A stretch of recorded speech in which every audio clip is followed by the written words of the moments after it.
Right now, kills going in favor of Seattle. They're trying to fight this from the front side. Afro with another big 2, trying to get the 3rd. Easy, no matter how good your comms are.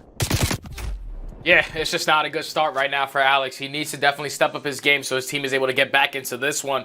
Because Surge, before we went into that listening, they didn't have the spawns for P4. They broke through the front side and were able to get all those kills and then eventually flip those spawns and chain a little bit of that time towards that P5. So that's why they have a 50-point lead. You see Octane in this position, just holding down this broken. Doesn't really matter how much time you're able to give up off this. Be a great answer for Seattle to try to close this one out. And really just a great spread across the map as Octane now makes it 5 in a row. We talk about being back to LAN, and Octane feels quite good right now on Apocalypse. 155 to 95. Paul X trying to make as much of a dent in that next spawn as he can. He made the play last time around in our first set of rotations, but Surge reading it this time. Can we make it 6? How about that? Whether it's the AR or the SMG, Octane has shown up to play. Is ready, has the 74U, earns the first streak, and quickly turns. Definitely not a performance that he'd like to replicate, but we see him if we see him kind of get things going a little bit, it could easily change how this one goes as Afro finds himself on a nice 4 spree inside a map. Streaks here would be amazing. Get this one done. Ravens with time, still trying to read out where Gunless remains as Octane falls on the flank. Can there be a gap? Could there be an opening? Potentially for Surge, and it looks as if they've got that now in their control. They can win it here. Ravens, they've got to get a break and do that much more. 10 seconds away before this one is done and dusted. Everybody trying to do something, but that's going to be 3 straight down in the feed. Farthest pushed up player is going to be Alex, and he's going to get found out by Octane as here comes another streak, and that will be the Surge claiming control in a dominant way to start off things here on Apocalypse. 250 to 142. It was a solid lead to start, and from there, Stud, they never... Right now of Prestinni. He is the biggest player on the map right now because he's going to give these call-outs to his teammates going towards water steps with some early shots right there. He's going to give him his positioning, and I see both players from the Ravens putting their focus on him. He's going to drop. Now it's a 3v2 in favor of the Ravens. Big kill there from Paul. Does get brought down to 123 HP. Classics there for the quick pickup. And with that, a 2 versus 2. Shawnee finds the first inside of Tiki, then goes for a nice little swim. Octane, 18 seconds left. How does he play this? Not playing it for his position, but he finds the first. But Alex, he stays on the bomb. How confident is this man as the Ravens will get the defuse? A situation where it's kind of a 50-50 there, Stud, but Alex get this one down without a problem at all. Went for their side, and so this is going to be a difficult attack for the Ravens. Again, all 8 players still alive. They look for the pick. Classic. Weak for the time, but again, Ravens, they've got to get things going. 28 seconds left. This has to be a brawl here and soon. Paul answers to the first. Cannot finish onto the second, but Alex is there. And now it's into a 2 versus 2. Octane toward the top window. They initialize onto 1, but it's a team kill. It's a team kill from Alex, and now it's a 1 versus 1, and the Surge will capitalize on an unfortunate mistake. Excellent retake. Nade, while it makes Classic somewhat uncomfortable, he is able to stay alive, and Paul will fall off of that streak. Octane winning the AR battle here. The attack is in from London. The trade is going to be successful for Alex, but back and forth we go. And looking everywhere, but they're not going to spot the Surge. Not spotting Gunless or Octane as they've wrapped around. Are the Ravens going to be able to read this in time? Octane goes for the initial look. Gets some information, but Alex, he has to go for the plant. Leg is exposed, but it's Shawnee! The big plays coming through from Sean, man. As that will seal the deal in this S&D. Back and forth we went in round 10. Not allow any players to slip on through. Classic able to find one in towards Alex from that yellow crate. He's able to find the second as well. So now it comes down to both players on the opposite side of the map to try to pick up some kills. They noticed that a couple players from the Ravens have touched that progression towards B, but you see the objective of Classic. It's all about just trying to set up all the spawn kills, able to find Afro. They're going to eliminate all these players from their side of the map. Classic. Now into a 2 versus 1. Classic does go for the challenge, and now that makes this fight for Alex that much more interesting. He secures it, and they bought themselves another minute on the clock. What can the Ravens do as Alex begins to heat up? Yeah, he's working himself towards some streaks, and now with some great kills right there out of Alex, he's able to at least get this streak underneath his belt, and I think he just got it off the progression that he was able to get on towards that point. So the artillery ping is going to come in. He's able to spot one. Spawn for the Ravens, as that will be 2 for Octane. Nearly makes it a 5th, and that will be it. Whew. A great sequence there for the Surge. Octane, the human turret, coming out to play on checkmate, and now that puts the Ravens in a much more desperate position. But can they rely on the streak from Alex? Here come the crews. What can it do? It at least distances a few players toward the middle side of the plane, but that's where they have to attack. This is where the fight has to go down. It's Classic once more to find for 2. Ravens now down to their final few lives. Gunless in a great position for the pinch, but he drops as well. A big 1v1 onto the point as Afro falls. Prestinni, the last player there for the Surge, as now we come into our final 10 seconds. It's a 2 versus 3. Paul X and Shawnee, the ARs have to go big, but now it's all on to Paul, and the Surge will claim victory once more in control. Perfect rotation to start this hard point on checkmate, as Seattle are going to be set up to 5-2 from Prestinni. Classic playing well, 5-3, and Octane now it was hype. It was just a number W, and they were letting the opponents know about it. But so far, it is the Surge not looking back. An 84-0 run as Afro was able to put a few together. But nonetheless, I mean, you're fighting for a few seconds of scrap time. You're fighting just to give your teammates a little bit of space, if you will, toward P3, which is all fine and dandy. But again, we needed this early. And they are 40 points away from opening up our very first series on LAN for this major. For Seattle are looking like a totally different team so far to start this major. Octane still picking up kills, 30-13. This is the reason why he is known as the human turret, because the guy cannot miss when you talk about LAN. And right now, he's really opening up this major with a great response out of his team. As Octane, unfortunately, is going to die on that 5 spree, but they can still close it out here. You just see the impact, like instantly. If you're looking to the bottom left of your minimap, Ravens players are struggling just to even get visuals on the hill because of how great that Octane is playing. Once again, off spawn, he's able to provide a headshot for good measure. 5 seconds left before this one is in the books. And you can kiss it goodnight. Seattle walk away with our first LAN victory, and it is Octane who has showed up to play, putting up a highlight type of performance there to close things out on checkmate. Talents that we expect. A great beginning here from the Guerillas, specifically from good old Father App, starting things off 2-0, nearly had the third, as Drazah does apply some shots from the backside of vents, but really nobody from Thieves able to get anything going, as they're able to hop in the hill for just a brief moment. But once again, aBeZy is there, make it 5 in a row as the final 10 seconds come toward the close of P4. Rotation is about to be inbound. I feel like I've said it too many times, but once more, Thieves in the position for next. Yeah, and this is a problem that LAG have had a problem with in Hardpoint all year. It's just their setups, and it's just been terrible. That's going to be another 3 down, make it 4, and the Thieves should be able to close it out here. Yep, it looks to be the case. 250-141. The Thieves, minutes away, have a roster change coming into this series, and they respond with a Garrison. As he drops and nades on his toes, so that's going to be a team kill. So now the Thieves do have the man advantage. They have all of A-bomb control. TJ just has to try to play his life here. You cannot get soloed out, but unfortunately, that's exactly what's going to happen. So now it's a 2v2 situation where the Thieves had the man advantage. Now they find themselves in a 2v2. They're going to be 40 seconds remaining on this clock. Both LAG players trying to approach through the middle of the map. They were able to spot Drazah on towards that back van. Now it's all about just trying to set up this pinch from Art. And with 30 seconds left, the Thieves are going to be ready for it. And he brought down low. Sheen is there for the first, but the trade overall ends up going down. It's Drazah versus Assault. 18 seconds left and has to make a play. Assault's able to win it. A huge 1v1. aBeZy puts in the right combination, and here we go. Into the 3 versus 4. Thieves, the man count advantage. 38 seconds on the clock. Few players entering in from multiple positions. Water steps, front tiki. How do LAG hold this? Their setups are somewhat known for their S&D behavior, but GUNNY finds one on the aBeZy, and now we've got ourselves a situation where Silly may have found one on the flank. He's going to give those callouts to Cheat, but is he ready with the Diamante to the top side of Mansion? Now it's all on to Silly. 1 versus 2. Flasher and Kenny looking for his position. Where is he hiding? Where could he be located? Trying to go for the defuse. Able to take down 1 and cannot find the second. I'm not sure if Slasher got it in time. Did Slasher get on the bottom I don't think he got it. Time ticking away. So they actually clutched that. Oh! the very least would be great. If you're the Thief, Silly answers early. Bomb is going to go down, and with that, Drazah as well does get picked apart. 2 versus 4. TJ finds the first, but Slasher, keep in mind, he finds himself on the flank. That's going to be 1, finds the second as well. Destroys the trophy for good measure, and now we've got ourselves a 1 versus 1.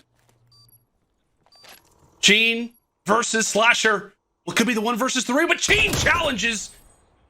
Great work there for Money. Cheen puts the round away, but boy, saying, hey guys, I think it's kind of clear for me, but with that, it could set him up for success as the 2 run in towards this B bomb, and that's going to open that A bomb site wide open as Slasher does find that first blood, able to find the second as well. TJ taking control of that middle map. Slasher's going to be able to open up with the first blood. He spots the second into Silly as well, as they're going to try to rotate this over towards that B bomb, and this should be an opening for LAG. Silly, this is the position that we saw him in last time as well, is just camping that spawn, and this can work out for them. TJ's able to spot this guy in the corner. He's going to be one shot. The slide comes in. TJ finds one. Drazah finds the second. Now it's all left up to Silly in a 1v4. 1 versus 4, and most likely waving the white flag if you're Silly. And here comes the onslaught. Here comes the conga line for the Thieves, making their way through Zig. As they realize the advantage that they've got, and they will roll with it. Kenny able to apply some early damage toward aBeZy. Position of Silly is going to be known toward the bottom side of the van. He gets ripped apart. Another first blood for the Thieves, but Cheen is able to reply back with one of his own. 3 versus 3. Cheen tries to go for the instant chow there on the Slasher. Is that one will deem unsuccessful, and there we... Bomb plant comes in. LAG now have 45 seconds to just hold this, to hold the push right now for the Thieves. Gonna see a couple players approaching through the middle of the map. All of the Thieves players approaching through Art. Silly's going to have this cut off, but it's all going to be on aBeZy, who's going to be that player closest pushed up through that ring. 25 seconds left. They have to go. They have to start putting the pressure on, and unfortunately, they're going to run right into aBeZy. aBeZy's able to get one onto TJ. Silly with the trade onto Slasher. Now it's all left up to Kenny in a 1v2 with 15 seconds left. Both players have great position. Just take him off this bomb site to stall that time, and great shots right there out of Kenny. But it's not going to be enough time. Assault is going to clutch it up for LAG, and LAG win it in the round 11. 3 down now for the Thieves. Slasher trying to slow down that pressure as he does find 2 players over towards that A point. Now he's going to be able to stop that clock and allow his teammates to start getting pushed up on the map. They do find aBeZy roaming towards the middle, so now this should be able to get them on towards that B point and just keep that clock or the progression on both points going. Yeah, just great plays. So far from Slasher, at least just keeping the eyes of the Guerillas on him, and he continues with it, now sitting on 5 in a row. It was TJ who closed out that opening round, tries to make another important flank. The Guerillas are able to read him, and with that, this could put them in a pretty good spot, as that will be the B point captured. That one's successful, and now the pressure begins to be applied. Drazah tries to run on in. He gets met with some fire. Decent spot. And overall map control, that will be a big double there from Silly. And the third one as well. He's necessarily taken over, but you saw that little streak for a moment, how great that can be as his teammates are doing the job on the other side of the map. He's securing things over at B. Meanwhile, it's the rest of the crew over at A. And with that, this instantly puts Thieves in a pretty awkward spot. They've got to make a break soon. They've got to make a push. And with that, that's going to be one other one left at the door. And the Guerillas in and out in this control, winning this 3-1 on Garrison. And after what was a scary search and destroy, we said, okay, where's the momentum really sit at for this team? Still there for Guerillas, as rotations continue to be the talking point. A little bit of a scary spot as Drazah turns on to aBeZy. Different reasons. They have to try to break in now. Things starting to get dicey. Things starting to become worrisome as now it's Thieves' turn. That's going to be 5 in a row for him. They're just playing them like a fiddle. This is just way too easy right now for the Thieves. LAG are just making way too much mistakes in their hardpoint game, and the Thieves keep on capitalizing on every single opportunity as Drazah finds himself 3, 22 and 14 for the map. You know, we were thinking that Huke was going to be here, but these are Huke-like numbers. The young man is having himself a game, and they should be able to close it out here. Yeah, and they will. Thieves, a commanding, now sitting on 3 in a row. Bomb planted, 2-on-2. Assault and Silly versus Slasher and Kenny. The major duos lined up as Silly's able to find the first, but both line up for Kenny on the other side. Bomb as well. He's able to spot Silly, able to take him down. Heads up play right here from Assault. Not allow any solo challenges to come in, as the first one is going to come in from Kenny. He's able to take down Chino. Now it's all left up to Assault in a 1v3 situation. He's going to get... Just like that, Slasher's able to trade it out. Into the 2-on-2, trying to catch the shoes, and he's done it. aBeZy versus Slasher. Can aBeZy seal it here? And he will! It's a Guerillas victory. Oh, but he doesn't need to, because everyone else in his team is doing the good work for him. All he's got to do, pick up that hard point time and keep things going. Hello. And this is just efficient work right now. Is Hydra. He has the entire team straight in front of him. Gets a couple shots. And look how much he just slows them down. It looks like they got quite a bit of fight in them, bringing it all the way back to about dead even. If we're going to have that intensity we heard in the comms, we can bring that to the game, that'd be ideal. But Rokkr, hold on once again. Perfect read as well. Standy, eyes are on, knows that NYSL will be spawning at the back. Oh, puts one down. Mac goes down as well. And they get it done here. Yes, they can. They've got to hold it, though. Mac's going to try to find an entry. Got to slow this down. The rest of his team are getting picked to pieces behind him. 10 now for the win chance. And MajorManiak, he has turned this game around. He was having an absolute stinker to start things off. Managed to get himself way into the positive now. Decimate on point, not able to get much more done. 5 seconds for the win now, and MajorManiak still on point, lives to fight another day. The contest, Hydra, can Priestahh stay alive? Hydra's going to be there to stop it, and ho-ho! With 2 seconds to spare. Subliners will see another hard point chance, but this is it, mate. It was a fun run, but it is over, and you've got to hand it to them. Minnesota Rokkr. It's all but done, and there it is. The final push over the finish line, and they take map number 1. And oh, baby. The rule is what? Priestahh go make some noise, see if you can get a couple tags in, or maybe just connect with the stick. A lot of these kills. Oh, a lot of them. There's going to be 2 of them. Bridge of the bomb site. Oh, but he can't get away. Max shots are good. Priestahh now on the 5 spree. If he can stay alive, excellent. If he can get both these kills, even better. Here comes the push, though. The first. Priestahh now on the 1v1 versus Clayster. Clay has to hunt him down. Less than 20 on the clock. Clay's fast. Clay's nimble. But the back and forth we go. The ring around a Rosie. The do-si-do. And Priestahh. Oh, he's going to lie on the stairs. 10 seconds. Clay's got to go for the bomb. And Priestahh nails it. Another brilliant round out of Rokkr. It's 3-0 chance. Bomb now being planted. This could be it. Standy getting involved as well. And we do lose Priestahh. Streaks are done. Standy finds the second. And it's a 1v1 chance. Bomb down for New York. And Decimate got the call out that he was one shot, so he goes hunting. And as soon as Standy heals, he makes the move, gets the kill. There's a secret squirrel play in the Tatch. I don't think he's going to read this. Clay's got his ankles. Ow, ow, my feet, ow, what's that? It's not fire ants, it's Clayster, and now he's on the flank. He's gonna have to go quick though. Priestahh Assault for a second was thinking about the artillery, instead was thinking about the gunny, and just calls it straight in. Wasting 0 time, and well, frankly, he just bought himself enough time. Minnesota Rokkr get the round win as Priestahh connecting with the nade. Towards ring, towards the A-bomb site. Hydra, what can you do? 1 and 5 so far. Standy opens up with a nice one there onto Decimate now.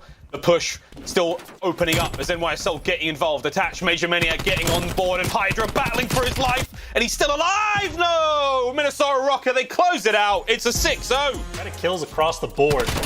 New York time, they're just getting met. Attachants who are now stuck in their base, and well, you got to check your corners because Attach just sitting there playing ratty. Picks up the opening, but MajorManiak does. He gets the first blood, Standy gets the next, and the trades are through. All of a sudden, Hydra by himself, but he gets dropped. 3 bodies on point. This zone, it's gonna fly. Oh, it's gonna fly so fast. 3 players there. The 4th could come through any moment now. You've got to go, New York. Go, go, go. Get on it. Mac with the contest. Kills come through. Standy finds 2.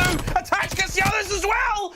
And Rokkr get the round in a hail of gunfire. Put in the blender. 20 seconds left to try to find control at either point, but the thorn in their side, pick a player. It is him, and currently MajorManiak, the one they need to get past. Well, Mac does get it. Now to the B zone. 9.9 on the clock. You better capture this one, boys, otherwise it is over. Life count just in favor of NYSL for now. Hydra still putting up a good show at 23 and 18, but here comes that cruise missile. Should find a couple over by the A zone. Plays in middle. Ooh, them just about dodged it. Hydra, he's on B alone, and he goes down. Still got a player there to make the contest. That's on A, though. That's not on the B zone. They've got to win this. Clay's going to do it alone. There's Standy. Attach making the play. He gets down as well. Now the clock ticks, and you have to get across towards the B zone. This could be a disaster. 3 seconds. Attach is trying to slay these players out. There's the contest. Hydra's got to stay alive. Hydra dies! Hydra dies, and it's over! Rokkr, they get it done. 3-1. They had to make the beeline across map once